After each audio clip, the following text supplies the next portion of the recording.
The mansion rose like a fortress against the skyline, an endless stretch of marble, glass, and steel. It gleamed under the afternoon sun, every polished surface reflecting not just wealth but power. For most people, such a place existed only in glossy magazines or whispered conversations about the lives of the rich. But for Mariah, this mansion was not a dream. It was her workplace, the place she cleaned, dusted, and polished until her hands ached and her back burned. Mariah had been working there for almost 3 years. Every morning before sunrise, she would take the long bus ride from her small apartment on the edge of town, carrying with her a thermos of coffee and a determination that never wavered. She was a single mother raising her son, Jordan, and everything she did, every floor she scrubbed, every window she polished was for him. The billionaire who owned the mansion was a man named Richard Harrison. To the world, he was the image of success. His name appeared in financial magazines, his company funded charities, and his reputation sparkled as brightly as the chandeliers in his home. But inside the mansion, behind the carefully drawn curtains, there was another side, a colder, quieter side. Harrison wasn't cruel, but he wasn't kind either. He carried himself with the calm authority of someone who had never been questioned, never been doubted. He paid Mariah fairly, gave her predictable hours, and rarely raised his voice. But still, there was a distance between them, a wall that money had built long before she ever walked through the doors. To him, she was just a maid. To her, he was both a paycheck and a reminder of everything she wanted for her son but could not yet give. Jordan was 10 years old, and he carried within him a brightness that lit up even the darkest days. His eyes were wide with curiosity, always searching, always questioning. He loved books, sketches, and stories, anything that allowed him to see beyond the walls of their small apartment. On weekends, when Mariah couldn't find a babysitter, she brought him with her to the mansion. He would sit quietly in the grand library, a space bigger than their entire apartment, surrounded by shelves that climbed toward ceilings painted with intricate designs. To Jordan, the mansion was like stepping into another world. The chandeliers sparkled like stars, the velvet curtains rippled like waves, and the garden stretched out like a painting come to life. But Mariah was careful. She warned him every time they came, "Do not touch anything. Do not wander too far. Do not draw attention." She knew the stakes. One wrong move, one broken vase or misplaced object, and everything she had worked for could come crashing down. Jordan understood, but he was still a child. He carried with him a small, worn notebook, its pages filled with sketches of flowers, birds, and sometimes the grand furniture he admired from afar. He never touched, only drew. The mansion was his canvas, and the notebook was his safe place. Harrison noticed him sometimes. He'd pass through the library and see the boy hunched over his notebook, pencil moving furiously as he captured the curve of a vase or the shimmer of a chandelier. And each time, a thought flickered in his mind. Admiration, perhaps, but more often suspicion. Because in Harrison's world, wealth was not just privilege, it was vulnerability. Everything could be stolen, and everyone was a potential thief. And deep down, Harrison wondered, could Mariah's son be trusted? That question lingered like a shadow. At first, it was nothing more than a passing thought. But with each visit, each time he saw Jordan's eyes linger on something expensive, the suspicion grew. He remembered stories of servants who stole, of children who gave in to temptation, and he convinced himself that curiosity was just the first step toward betrayal. For Mariah, the days carried on as usual. She cleaned, she cooked, she polished. She tried to ignore the quiet looks from Harrison when Jordan was near. But mothers know, and she could feel the shift, the unspoken doubt. Still, she said nothing. She needed the job. More than that, she needed her son to see dignity in hard work, even when the world refused to see it. One evening, the mansion was quieter than usual. The staff had left early, leaving only Mariah and Jordan to finish the final chores. The light from the chandeliers was soft, the air heavy with the scent of polished wood and lemon cleaner. Harrison sat alone in his study, a heavy leather chair beneath him, a glass of brandy at his side. But inside his mind, a plan was forming. He wanted to know, to test, to see with his own eyes if the boy's innocence was real or if temptation would reveal something darker. So he decided to stage a test, a silent trial. He placed his most valuable watch, a jewel-encrusted heirloom, on the desk where it caught the light. Then he leaned back, closed his eyes, and pretended to sleep. His breathing slowed, his chest rising and falling in the rhythm of slumber. But beneath his closed eyelids, every sense was alert. Meanwhile, Mariah moved through the halls, humming softly to herself as she folded linens. Jordan, left to his own imagination, wandered past the half-open door of the study. The golden watch sparkled in the lamplight, catching his eye. He hesitated, drawn by the shimmer, and took a step inside. And there, in the quiet of the study, the stage was set. A billionaire feigning sleep, a child standing before temptation, a mother unaware of the trap about to be sprung. The mansion, for all its grandeur, had become something else entirely. A stage for prejudice, a silent battlefield where innocence itself was on trial. And neither Mariah nor her son had any idea that the night ahead would change their lives forever. The soft creak of the study door seemed to echo louder than it should have. Jordan stepped into the room, his eyes wide, his small frame swallowed by the towering shelves and heavy curtains. The air smelled of old leather, cigars, and something else, something unwelcoming. His gaze fell instantly on the watch. It glittered in the light like treasure waiting to be claimed. He didn't reach for it. Instead, he leaned closer, squinting at the intricate design. The golden band caught the light with every angle, the small gemstones sparkling like stars. His fingers twitched, but only toward his pocket, where his stubby pencil and battered notebook rested. Slowly, he pulled them out and began sketching.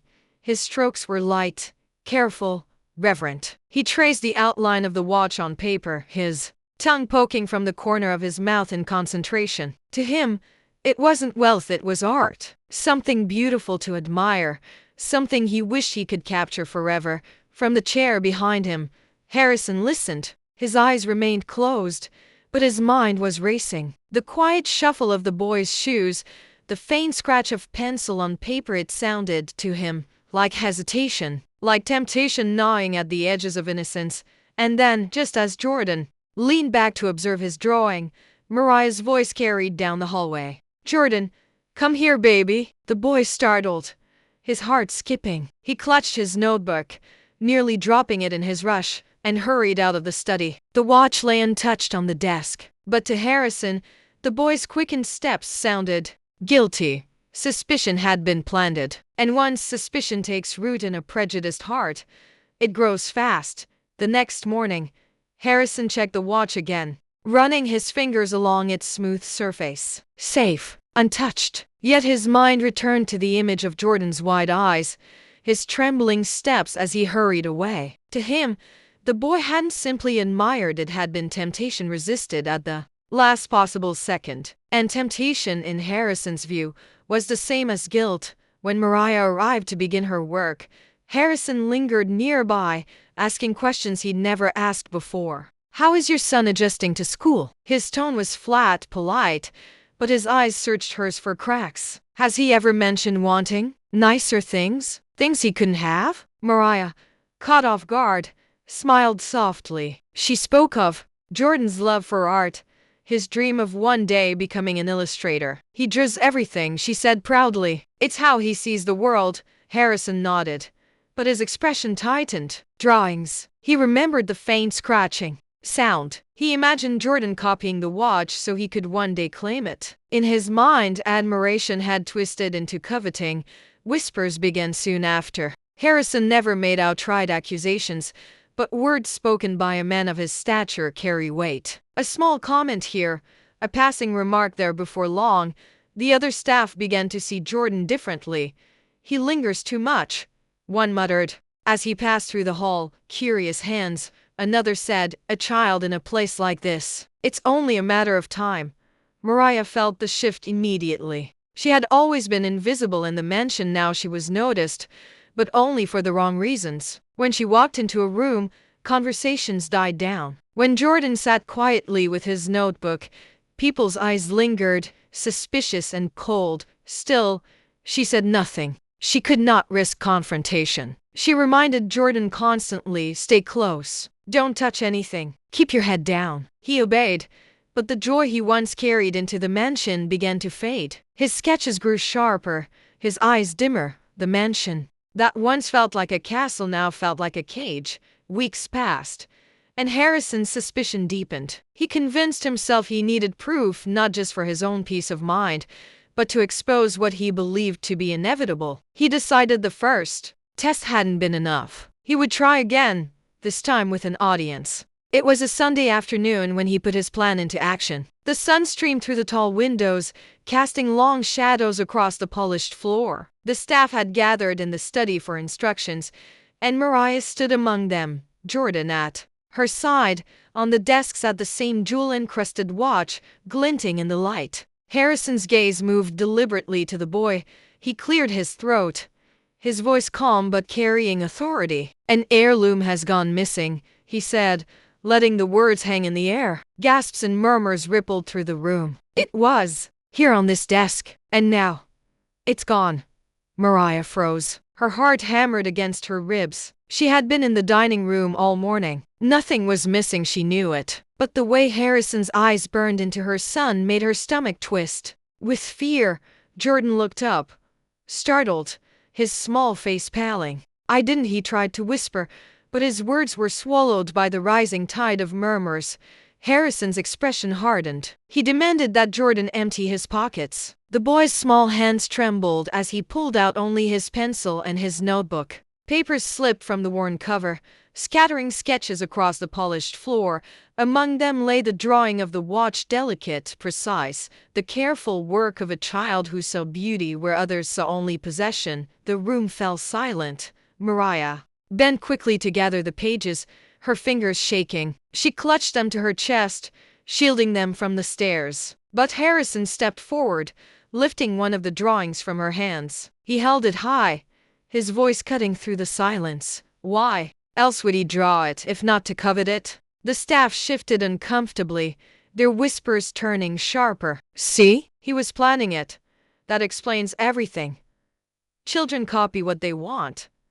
Mariah's heart broke as she pulled Jordan close. He buried his face against her, sighed, his small shoulders shaking with sobs. She lifted her head, her voice trembling but fierce. He draws because he dreams. He sketches because it's the only way he can capture what he may never have. And now you twist his gift into guilt? Her words rang through the study, silencing even the whispers. For a moment, all eyes were on her. But Harrison's face remained unmoved, his expression carved from stone, because in his eyes, the verdict was already decided. And then came the cruelest blow. With deliberate slowness, Harrison reached into his desk drawer. He pulled out the watch gleaming, untouched, and held it up for all to see. He said smoothly, his voice dripping with false relief. It seems it was misplaced after all, but the damage had been done. The accusation had already poisoned the air. Jordan's tears stained his mother's blouse. The staff still whispered, suspicion still heavy in their eyes. Harrison had staged the test perfectly. Nothing stolen, yet innocence stripped away. Mariah clutched her son tighter, her body trembling with rage and humiliation. She knew this had never been about a missing watch. It was about proving a prejudice, confirming a suspicion, feeding a narrative that had followed people like her and her son for generations. And in that moment, as silence fell over the study, she realized something chilling. Her child would never be seen as innocent in this house. And no matter how honest, how respectful, how careful he was, suspicion would always find him. That day ended with Jordan sobbing quietly in his mother's arms, and Mariah walking out of the mansion with her head held high but her spirit heavy. She had passed every test of hard work, loyalty, and dignity, but her son had been tested in ways no child should ever be. And the test, she knew, was not over, because prejudice doesn't end with an apology. It lingers, it festers, it waits for another chance to remind you that no matter how much you prove yourself, some people will never see you as enough. And this was only the beginning of their battle. The mansion looked smaller in the rear view. mirror as Mariah walked Jordan home that evening. The gravel crunched under her worn shoes, her arm wrapped tightly around her son's shoulders. He leaned against her, silent, his tears long since dried into salt marks on his cheeks. The sky overhead was bruised purple, the last light of the sun sinking low, but to Mariah, it felt darker than midnight. Every step was heavy, every breath was thick with the weight of what had just happened. Inside, she tried to steady her heart. She wanted to tell her son it was over, that the ordeal would fade with time, but she knew better, because what had happened in that study wasn't about a watch. It wasn't about misplaced jewelry or innocent sketches. It was about the poison of suspicion, the way a single look, a single whisper could strip a child of his innocence, and she knew, deep down, that it wouldn't stop there. Jordan sat on the couch that night, clutching his notebook. His small hands trembled as he flipped through the pages, staring at his own drawings. They no longer looked beautiful to him. They looked dangerous. Evidence. Proof that could be twisted against him at any moment. "Should I stop drawing, Mama?" he asked quietly, his voice breaking the silence. Mariah's heart cracked. She sat beside him, pulling him close, pressing her lips against his hair. "No, baby, don't ever stop. Your drawings are light in a world that sometimes feels too dark. Don't let them take that from you." But as she said the words, she felt a pang of fear, because she knew dreams, too, could be stolen. The next week, Mariah returned to work. She had no choice. Bills waited, rent loomed, and life pressed forward without mercy. Jordan stayed behind with a neighbor, but the absence of his laughter haunted her as she scrubbed the marble floors. The mansion seemed colder now. Every creak of the wooden stairs, every echo of footsteps in the hallway carried new weight. Conversations paused when she entered. Eyes lingered longer than before. Even though the watch had been found, suspicion had not lifted. She felt it everywhere, in the clipped tone of the butler, in the narrowed glances of the housekeeper, in the way Harrison barely acknowledged her presence. It was as though the accusation had carved an invisible mark on her family, one she could never wash away. And she knew Jordan felt it too. But what Harrison hadn't expected was that his test, his attempt to prove suspicion right, had ignited something stronger than fear. It had lit a fire in Mariah. She began to notice things she hadn't before. The way certain staff were treated with more leniency. The way small mistakes were forgiven for some but amplified for others. She started keeping track, mental notes, careful observations, a quiet resistance building inside her, because one day, she promised herself, her son would know the truth, that his worth could not be decided by the suspicions of others. Jordan's world shifted too. At school, he grew quieter. When his teacher praised his art, he smiled faintly but tucked his drawings away quickly, afraid they might be misread. His classmates played without care, but he watched them cautiously, as though waiting for someone to accuse him of something unseen. One afternoon, as he sat under the old oak tree outside their apartment, sketching the sway of the branches, he overheard two boys whispering, "Isn't that the kid they thought stole something?" One said. The words stung sharper than any stone. Jordan closed his notebook and walked home, shoulders slumped, eyes wet. Rumors traveled fast. Suspicion, once planted, had a way of spreading like wildfire. But Mariah refused to let her son's spirit wither. She encouraged him, telling him stories of Black artists who had faced rejection but left legacies that could never be erased. She spoke of strength, of resilience, of refusing to let the world dictate the size of your dreams, and slowly, piece by piece, Jordan began to draw again. His lines grew bolder, his pages filled faster. But alongside the beauty, there was something new in his art: shadows, darker tones, faces marked with sorrow. His drawings told stories now, stories of fear, of suspicion, of injustice. At only 10 years old, he was already sketching the weight of a world too heavy for his shoulders.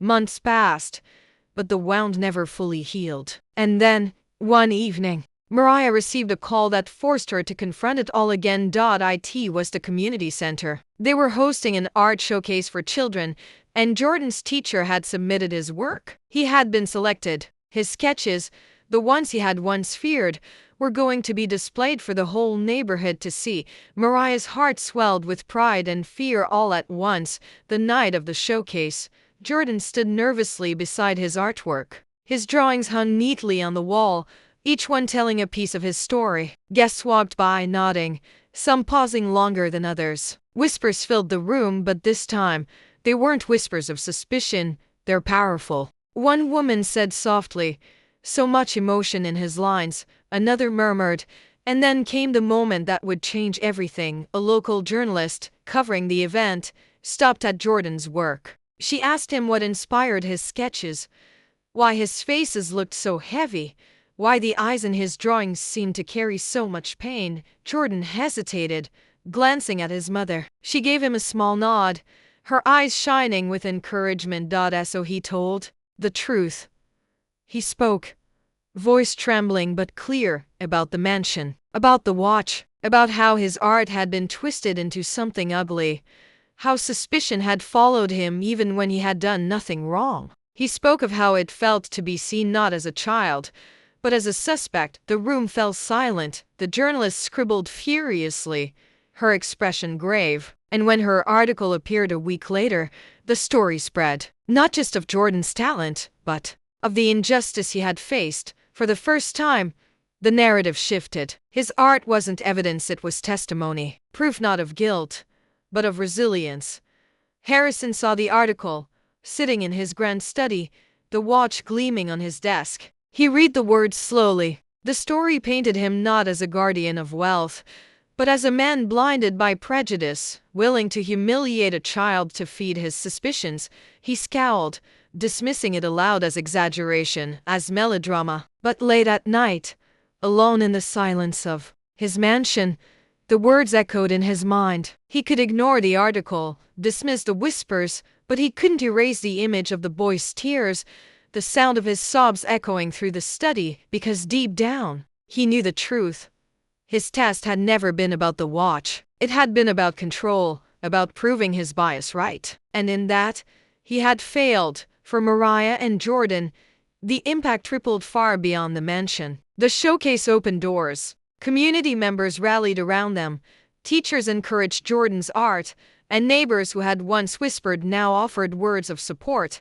But the scar remained. Jordan still flinched when accused of even the smallest mistake. Mariah still watched him carefully, always guarding, always bracing for the next test the world might throw at him, because racism doesn't disappear with one article, one showcase, one burst of recognition. It lingers, it adapts, it waits for another moment to strike. And yet, something had changed. They had turned suspicion into story. They had turned humiliation into testimony. They had turned pain into power.